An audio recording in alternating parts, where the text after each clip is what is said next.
All right, welcome everyone. Today we're going to be talking about inheritance, polymorphism, and composition. In part one, we'll be covering what is inheritance and why is it important. We'll cover inheritance examples, both conceptually and programmatically. And there's a key difference between those two. I'll make sure to highlight them. So far, our programmatic example would be the task that we have here. Right, this task is a programmatic example of how to actually implement OOP. Whereas up above, when we're talking about our dog, that's more of a conceptual example for us to truly understand the concepts of OOP. But typically, when you're writing programs, you'll see it more used the way we're utilizing it within the task. All right, we'll talk about what composition is. Finally, in part two, we'll dive into polymorphism. What is it and why is it important?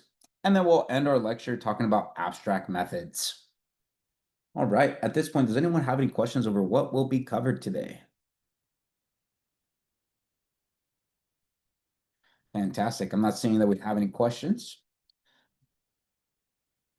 All right, we'll talk about when and why to use inheritance, child and parent relationship, the super method, instance versus class methods. We already talked about that. Multiple inheritance. We're probably not going to touch on multiple inheritance, but we'll dive into that here shortly. And then we have composition versus inheritance. All right, now, why utilize inheritance? When we first talked about OOP, we started talking about a concept named polymorphism, where depending on what kind of action needed to be taken for the specific method, the method would change, but the behavior is still there. Well, the same concept falls when it comes to declaring your blueprint, right? A phone is designed to make a phone call to other individuals. Well, if we were to think about this in a declaration perspective, the phone class never really changed. It was inherited by the iPhone class to grab the phone class and have all the methods and attributes to fall within the phone class. It was inherited by Nokia and inherited by this flip phone. Right? All three of them are still an instance of the phone class, but they are doing that through the process of inheritance. All right.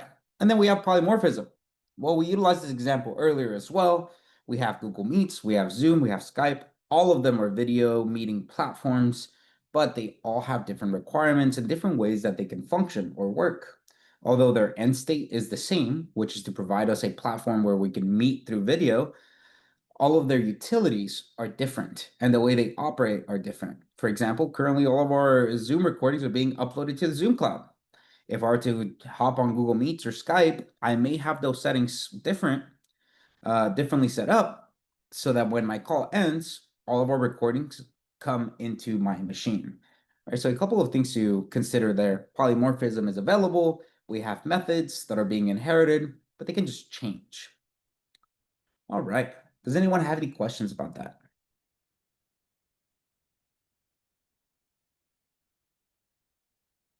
Perfect. So I'm going to come back to this inheritance portions. We have our phone class, and we have a couple of different types of phones. So with that said, let's start looking at a programmatic example of what we have here. Well, currently we have a dog. And this dog, or excuse me, the German Shepherd declaration that we have here is completely designed to create German Shepherds. But what if we wanted to have something like, I don't know, let's say I decided to bring in a Chihuahua. Let me quickly refresh this to make sure it's up and ready to go. There you go. Well, if a Chihuahua gets added, should I have to redesign my entire declaration for a class? Probably not, right? That kind of defeats the whole don't repeat yourself principle. And that's the entire reason why OOP even became a thing. Well, what if I have something like, I don't know, let's say good old pug.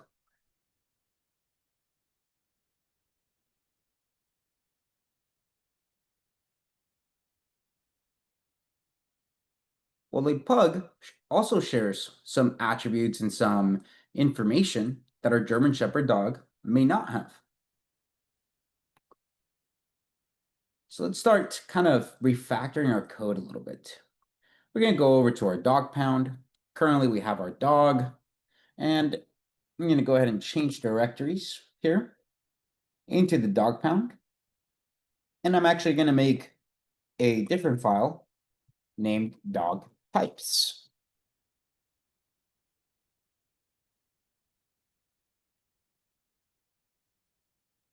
I am in the wrong dog pound.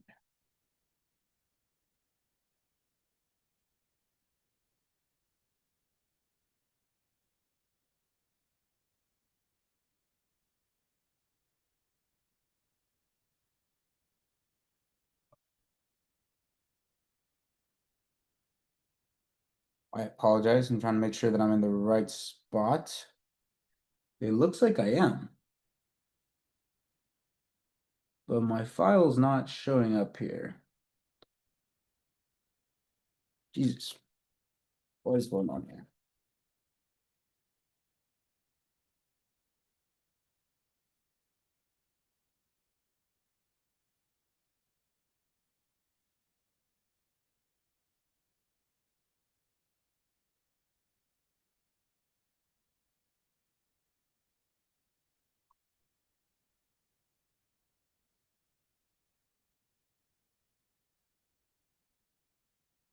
Give me a second here. I may be running into some issues here.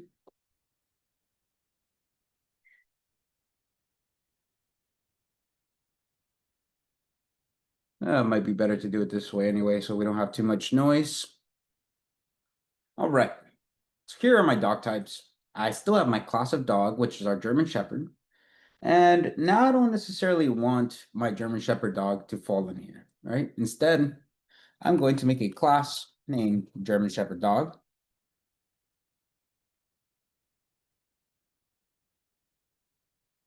I can make a German Shepherd. I can make a class of a Chihuahua. I can make a class of a Pug. All of which are available here. Now, in my dog class, I have name, height, weight, color, and temperament. None of which are necessarily unique. Oh, let's start talking about this lifespan portion. This lifespan, the breed, and the amount of legs. Again, not necessarily something that's unique, but that is global to all instances. Well, all of this can fall within a dog class. Right? I can say, hey, I have a class of dog. The breed should be, I'll leave it as unspecified here. And none of its behaviors necessarily have to change, right? None of this is unique to a German Shepherd for now.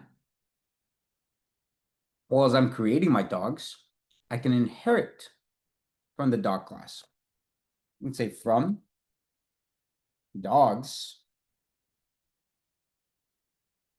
I want to import the dog class. Apparently, I don't know how to spell Chihuahua. Well, how do I inherit from dog? I can do it like this. Right? This parentheses and passing in the dog will give the class declaration all of the attributes and methods that have already been established before. So let me come over here. I still have my German Shepherd dog. It is now coming from dog types, so I need to change that. I no longer have a German Shepherd dog. I have German Shepherd.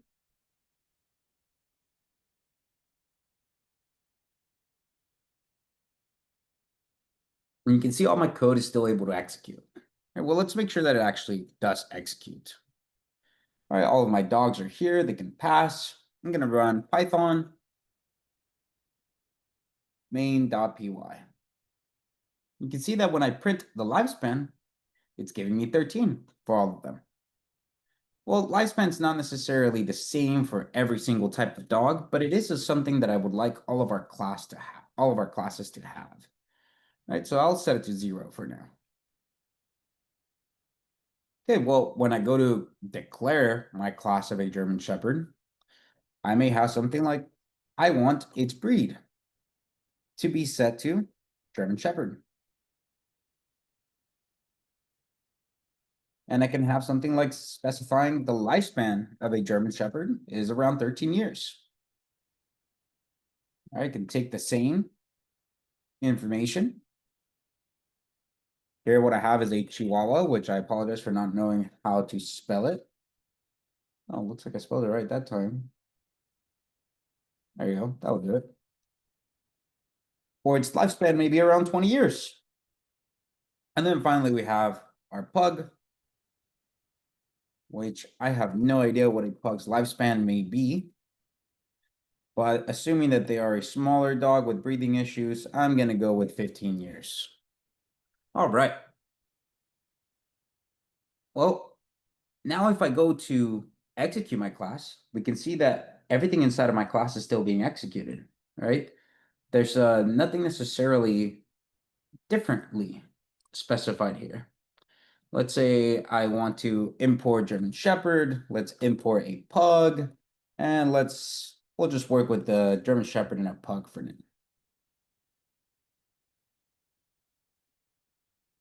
All right, maybe instead of Apollo, we name this one Scrunchy. 35 would be its height, which in this case, probably it's a lot smaller. I would be surprised if it still weighed somewhere around there. And we could leave it as brown with good dog. So there's our Scrunchy. Right, now we could just change our class declaration here to be a pug. And bring in Scrunchy.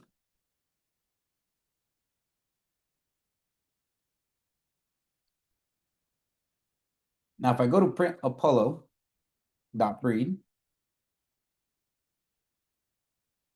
and I ask for Scrunchy.breed,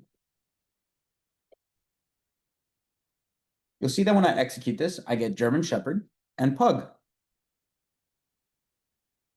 All right, everything inside of these classes was able to pass correctly. And I'm still passing all these attributes to some sort of init method.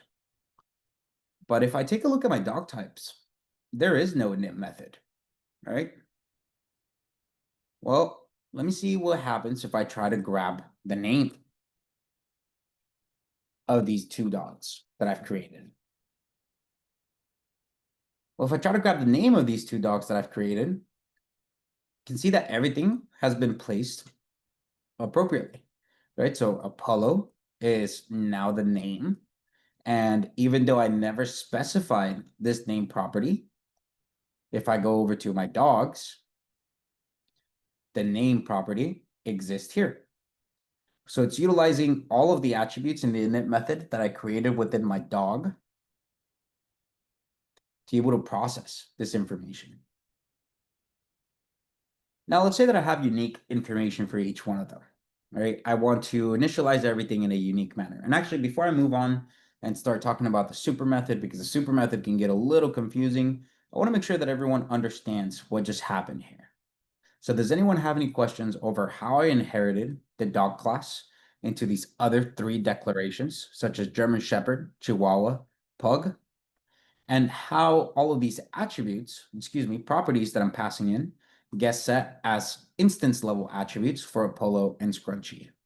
All right, I see a hand up from Alex. Go ahead. So it was necessary, even though a lifespan and breed are a class attribute in dog, it's still necessary to make them a class attribute for each specific class of dog, right? For German Shepherd, to put it in there so that you can define breed for that specific dog and lifespan for that specific dog. That's a great question. So I want to clarify that I do not have to redeclare this information. I could just simply say, hey, this is going to be an exact copy of the dog class, but I'm going to inherit it, right? And when I run it, everything runs great. The reason why I'm redeclaring, and let me specify, I'm not redeclaring here. I am assigning a new value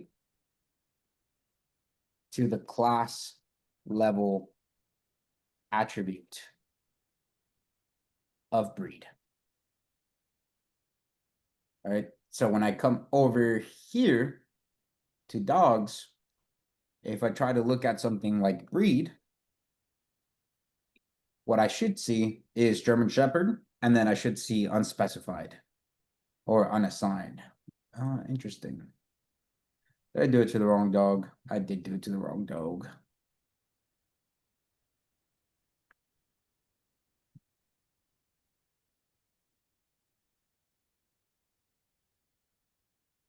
Let me fix this really quick.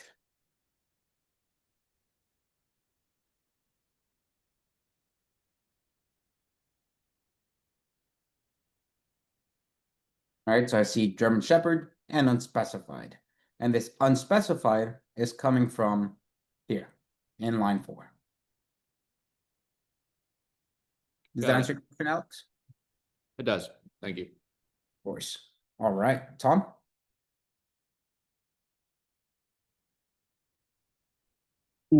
Now I kind of have two questions. So I'll start with the one that your answer to his one just brought up. And that was if that's assigning a new value to the class attribute, just like we were changing class attributes with instances, would that not, if you printed out like the class of dog, would that not take in the value that you just reassigned, or is it just assigning it to the, say, pug class specifically and saying that this is a new class attribute for pug and it won't be updated in class dog, so they don't share that type of relationship because dog is parent and the other one is child? Yeah, that's a great question. So let me go ahead and pull this drawing up here. So here what we have is our dog declaration, and I apologize, I don't have that blueprint available to me, but let's take these two.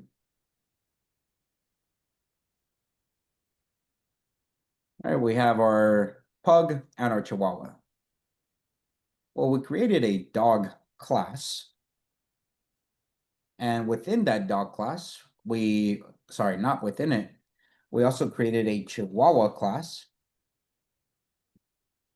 and we created a pug class. Now, what we're essentially doing here is we're grabbing the dog class and we're simply copying and pasting all of the information from dog within the chihuahua and within our pug. But it's a copy and paste, right? Class level attributes could be reassigned. So let me say this. So class level attributes will be shared upon all with all instances of a dog to include inherited instances such as Chihuahua and a pug. All right, so class level attributes will be shared. And we saw that with breed and the lifespan, right? But instance level attributes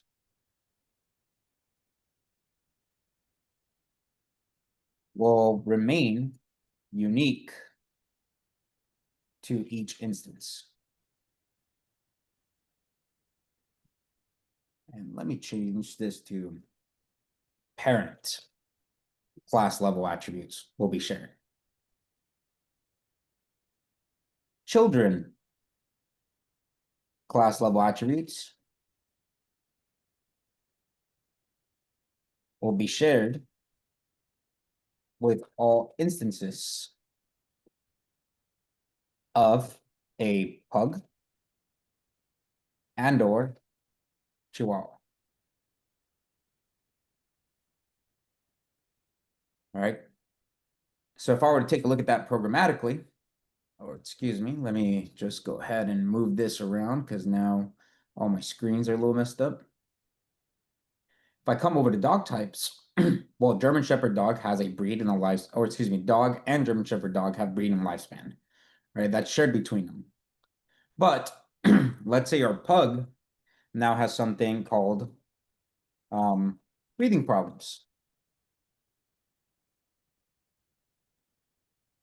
And this one will just be, we'll set to true.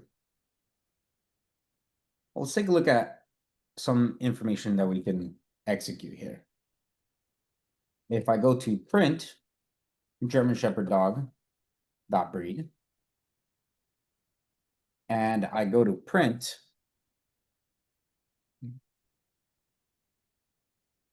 pug dot breed, the attribute of dot breed is shared between the two of them, right?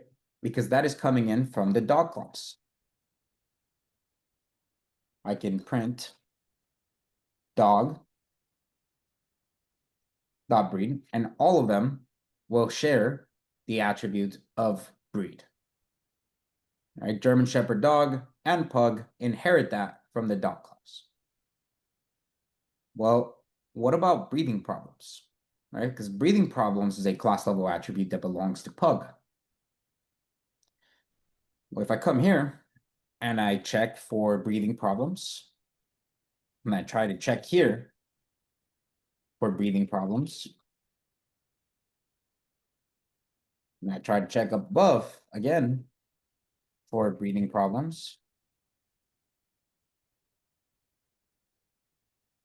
and I try to execute, it's going to tell me, hey, the dog class has no attribute named breathing problems. Well, if I go to check the dog class, that's true. It never inherits breathing problems from pug. Only pug has the attribute of breathing problems. Okay, so I can just comment that line out, say, all right, well, fine, whatever, no problem at all. But now German Shepherd dog doesn't have breathing problems. Well, if I come over here and I check my German Shepherd dog, that is true. My German Shepherd dog does not have an attribute named breathing problems. The only class that has the attribute breathing problems is pug. Did that clarify things, Tom? Yeah, a little bit. I get if they have differing class attributes. I guess my question was more or less, no, that answered the second part of my question, so I don't need the other question. But I'm still wondering if these children classes are able to update their parent classes class attributes, and then it get updated amongst the other children classes, just like an instance can update a class attribute and then it, spread out amongst the other instances. Got it. Okay, now I think I understand what you're saying. So let's say that I have something like, hey, there's dogs that I've created. And I can go into this whole process of saying df create dog. And what I can do is make this a class method. This create dog takes in CLS. And what it does is it's going to cls.dogs.append. I'm also going to bring in data, which will be dictionary. And what it's going to append will be data.get. And I'll pass in the name, because that's what we're going to be looking for. And then I'll say return CLS dogs, or excuse me, data. Now, if I come over to main.py, if I go into creating these two separate dogs, I can do it through the create dog method that I have now created. And so I'm going to go ahead and print dog.dogs. And then I'll go ahead and print dog.dogs. So create dog takes 2 positional arguments, but 6 were given. Interesting. Oh, that will do it.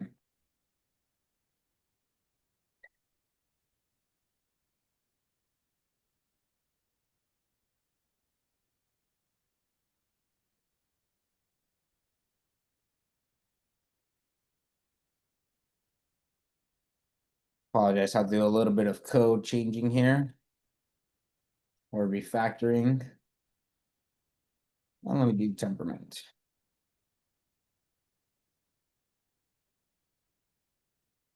Yeah, I could do the same thing for scrunchy.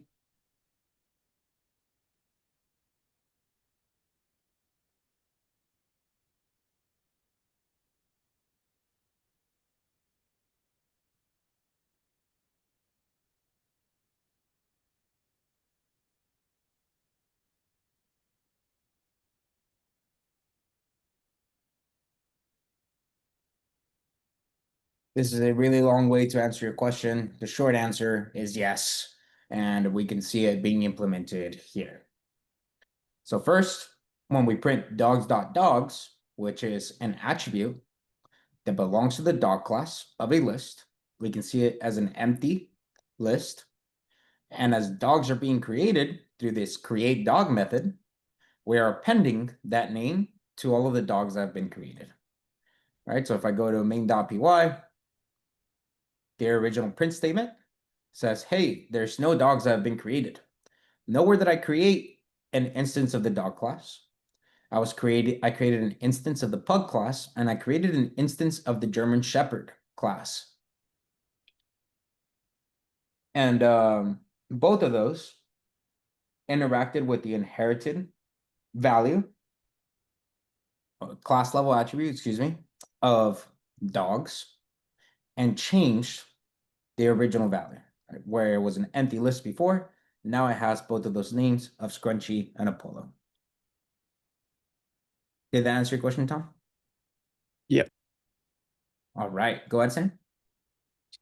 When we create an instance of a class, should we always do it through a class method? If there are requirements for how you want that instance creation to be handled, yes. Otherwise, just pass it in through the regular constructor that's already provided to you. But if you're trying to like manage all of these instances and have some sort of record as to where they're currently living or how they're being utilized, or you're going to have to reference them later on and you need a specific way of finding them, then I would create a method for how to store them when they're being created. All right.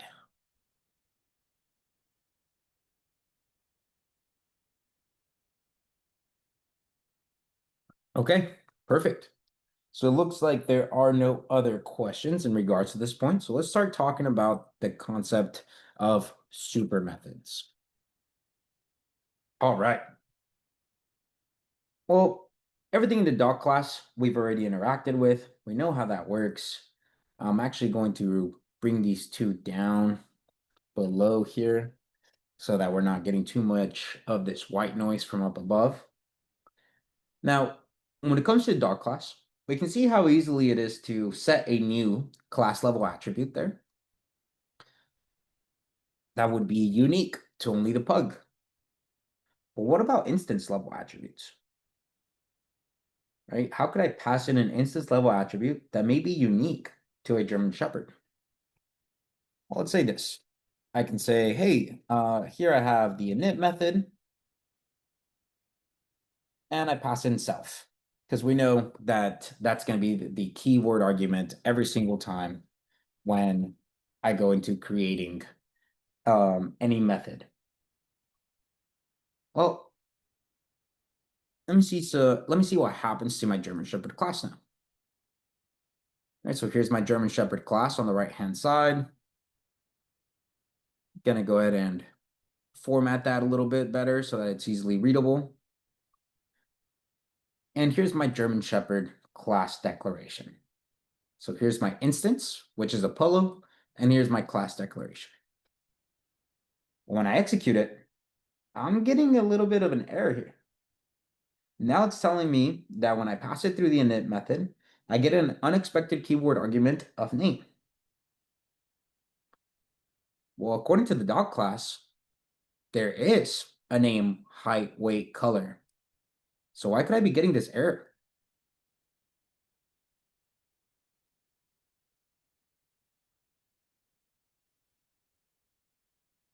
Let's hear it, Rick. Because on your new init, you're only doing self. You still have to declare name or whatever you're passing into it. Because right now you're just passing self, but you're not passing any variables like name, height, weight. Awesome. Yeah, you still have to pass them in there, even though it's a class dog is the parent. You still have to pass in like name, height, weight. All right, fantastic. That you got it right on the nail, and we'll start breaking down why here shortly. I see Tom, you put your hand down. Alex? So does that mean that because it was working when you didn't have the init within the German Shepherd class, does that mean that if you create a new init in your new class, that takes priority over the parental init Yeah, that's a method? great question. So let's actually talk about that portion here just a little bit. So if I go to print German Shepherd dot init, I'm not gonna actually call the function. I'm just gonna try to print where its current location is at. Well, if I do that, notice how it's telling me, hey, there's a function. This is a function of init, and it belongs to the class German Shepherd. Well, if I comment that out and I run it, it's not giving me the same information, right? Now it's telling me, hey, this init method, although you're calling it from the German Shepherd, it actually belongs to the dog.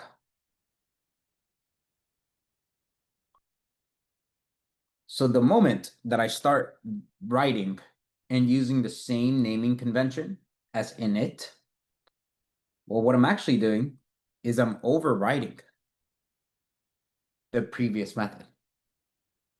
Let's take a look at another example of that. Let's say I just have a simple method here. It's going to be a class method. And this is only for demonstrational purposes. Gonna have it say hello. Takes in CLS and prints hello.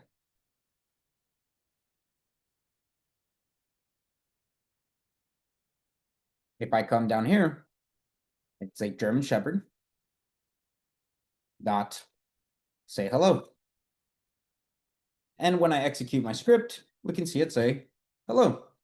Perfectly fine. Again, if I nest this within a print statement, I would receive that say hello is a method that belongs to the class of dog. Okay, great. So all of that makes sense.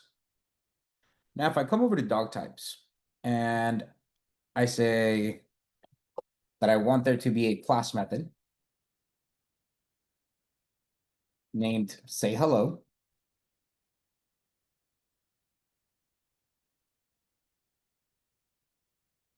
And all it does is print greetings.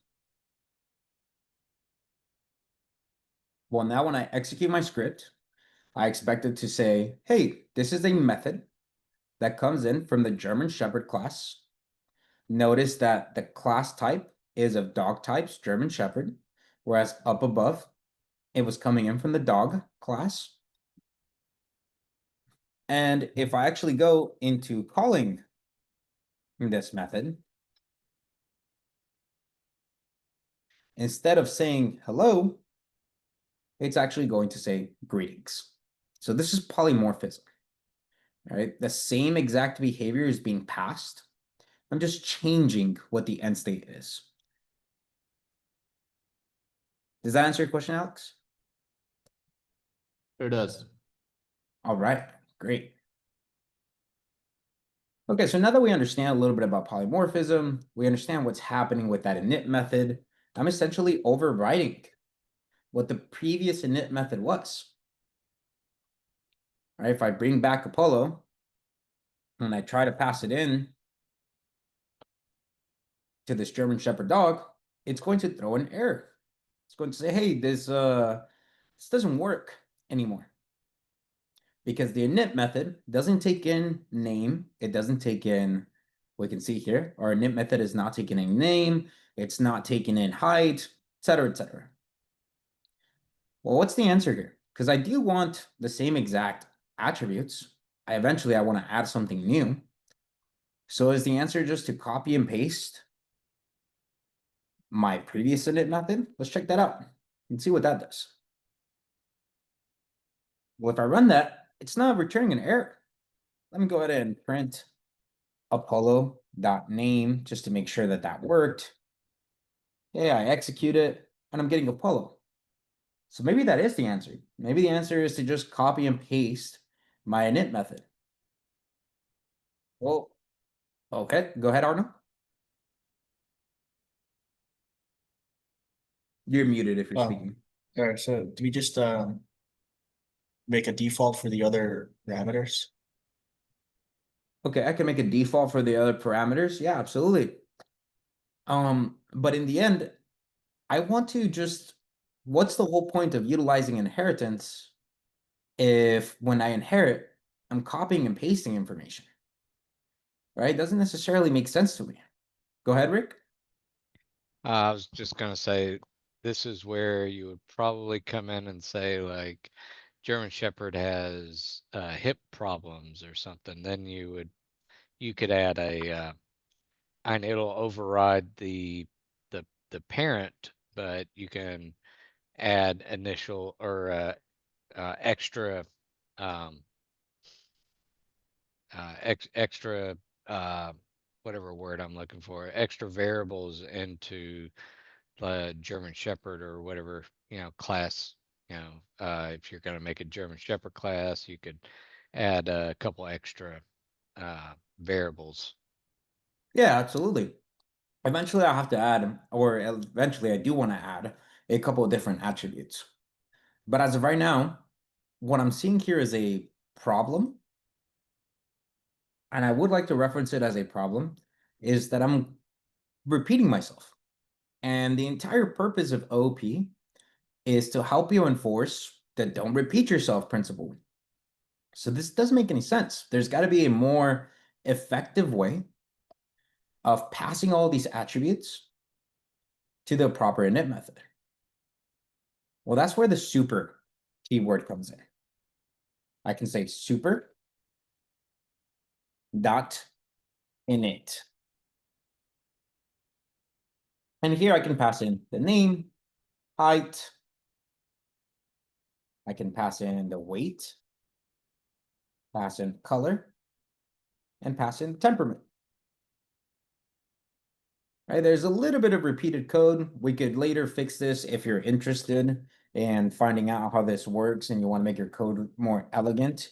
You can fix this utilizing quarks, so that you don't have to try to break everything down or rewrite these attributes. But here in Code Platoon, this is the way we're going to teach it because it's the easiest way to read it and pretty easily understandable. So what's happening here? Let's talk about the data flow of this information. And I'm going to come over here. So currently data is just a dictionary holding key value pairs for property needed to create a dog. And let me actually fix that up a little bit.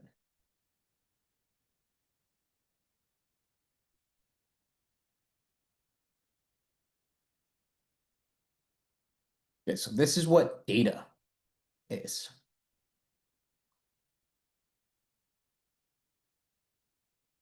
Now data is being passed to my init method.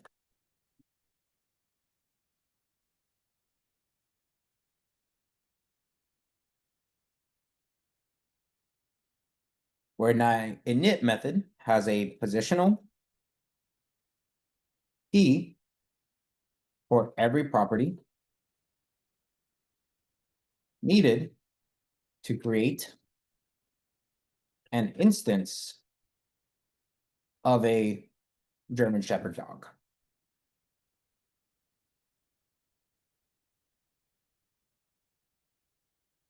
And this is my German Shepherd dog init method.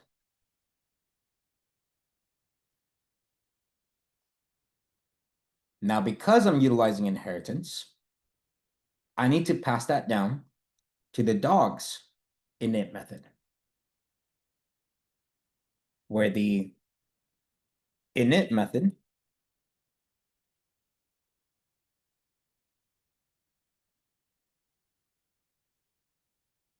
holds a positional key for every property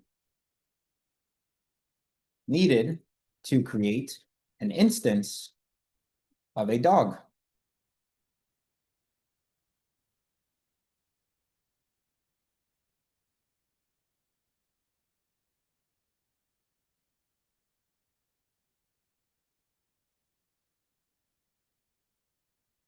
But this connection here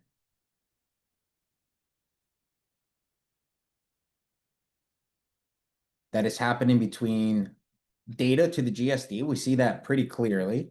That's happening right here, right? Data gets passed to the init method, and the init method receives all that data with all the positional arguments. But how does that get set to the dog? Well, that gets sent to the dog through the super method, where the super init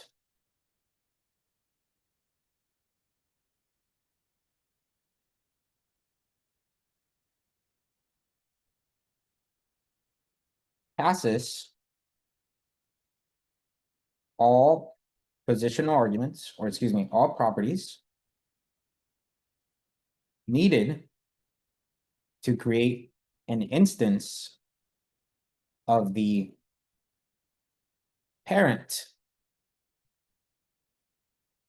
or inherited class.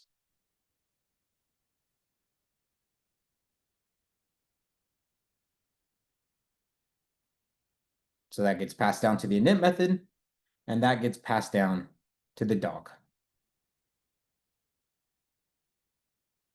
All right, so that's all the super method is doing. The super method is in reference to the inherited class. This is the same as stating, hey, I want dog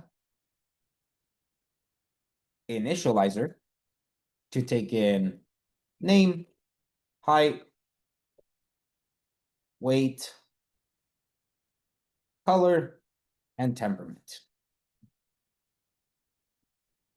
The issue is that when you go and call it in this way, where I'm just calling the dog initializer, I'm not creating an instance of the German Shepherd dog. I'm creating an instance of the dog class. All right, so line 8 is just creating an instance of the dog class, not of German Shepherd dog. So let me highlight that.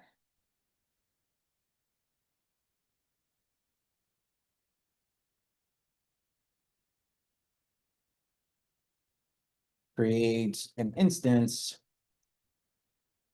of the dog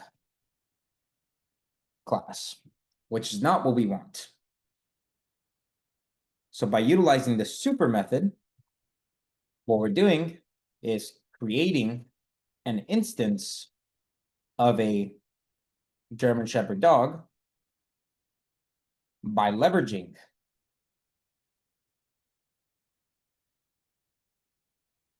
the inherited class of dogs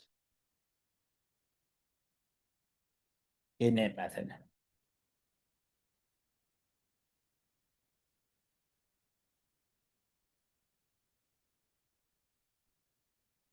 And now if I run python main.py, you can see that Apollo works just fine.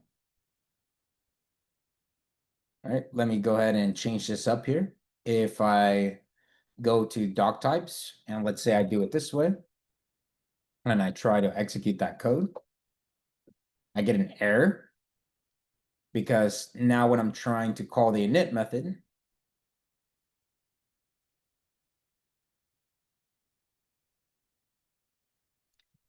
it's unable to identify everything that's being passed in. And actually, I would need to pass in self. You can see that that still works and creates a polo.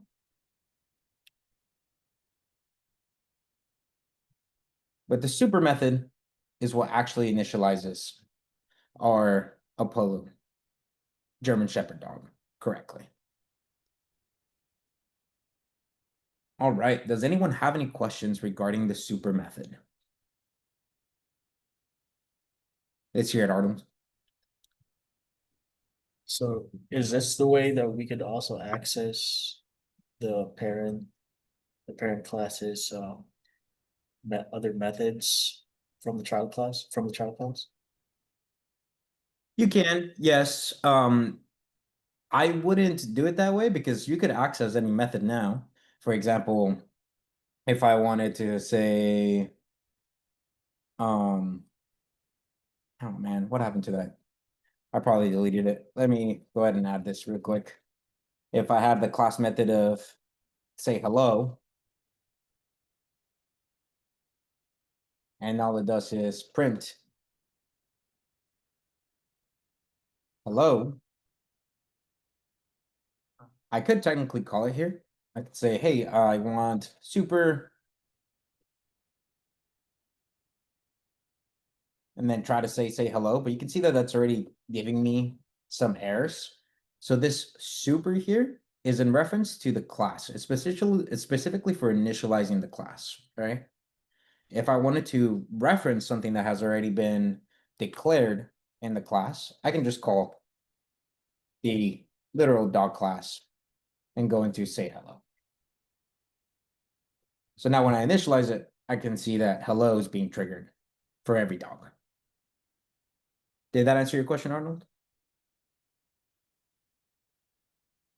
You're muted, so So just to clarify, so you're using the super just to declare that you want to pull some data from the parent class or methods. super is strictly for initializing the parent class. But so without it, without the super, can you still pull the say hello, dog.say hello? You can, but when you go into passing this arguments, it wouldn't actually save them. Oh. So you can see that the name portion failed. Let me go ahead and there you go. See, so hello still executes, but now I'm not actually setting any instance level attributes because I'm never utilizing the init method.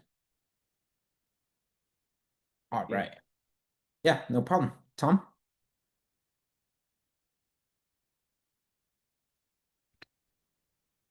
With the super, if there were privatization thing set up in the parent class, would that also inherit those?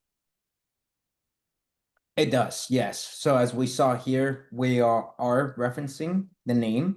So I am grabbing all of the getters and setters. Everything that is happening within the dog class of name, all the properties, all of the methods that I've created are also being inherited by every single German Shepherd or every single different type of dog that we're creating. It's not happening because of the super. I can take off the super, just like we saw earlier. If I take off this entire init method, I'm utilizing everything strictly from the dog class. Right? But because I'm utilizing polymorphism and making my own init method, I need to find a way to send the data that's initializing my German Shepherd dog to the dog class so that I can set all those attributes. It's saying, hey, I don't want to rewrite it myself. So instead, I want you to leverage what the dog class has already, what we already have in the dog class and pass in these parameters. Did that answer your question, Tom? Yeah, I believe so. Just to confirm, because I didn't get it write it all down. For your last drawing, the data flow went data to the parent to super and then to the GSD. No, I had it backwards. Data to GSD to super to then to dog. Okay. Okay, thanks. Of course. Chris? Yeah, for the uh, so you have to do this for every child, from my understanding, the SuperNet, to copy those attributes over. Can you add more attributes to the super, or I mean, or make it unique to that child? Yeah, I could add more attributes that would be unique to the GSD, but I wouldn't add them to the super method, right? So for example, German Shepherds are typically trained dogs since they're a massive breed. So I could just say, hey, is this dog trained? And now I can say self.trained is equal to trained. All right, so all of the regular instance attributes that come in from the dog class are set here through our super method. And then we have our own brand new attribute of trained. So now when I run this, I should get an error telling me, hey, you're missing a positional argument of trained. So I add it into my dictionary here.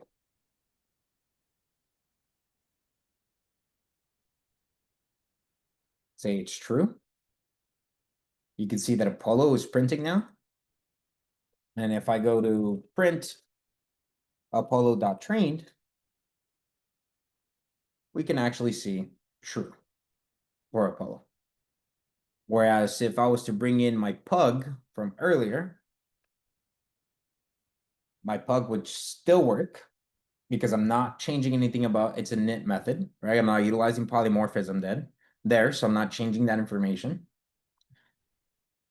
I can now print, if I go to print scrunchy.trained, this would raise an error because scrunchy does not have an instance level attribute of trained. Right? The instance level attribute of trained is not a class level attribute, so it's not something that's shared upon all pugs. It's not a dog class level attribute that's shared upon all dogs or anybody who's inheriting dog. It is a unique instance level attribute that only belongs to the German Shepherd dog. Did that answer your question, Chris? All right. Any other questions?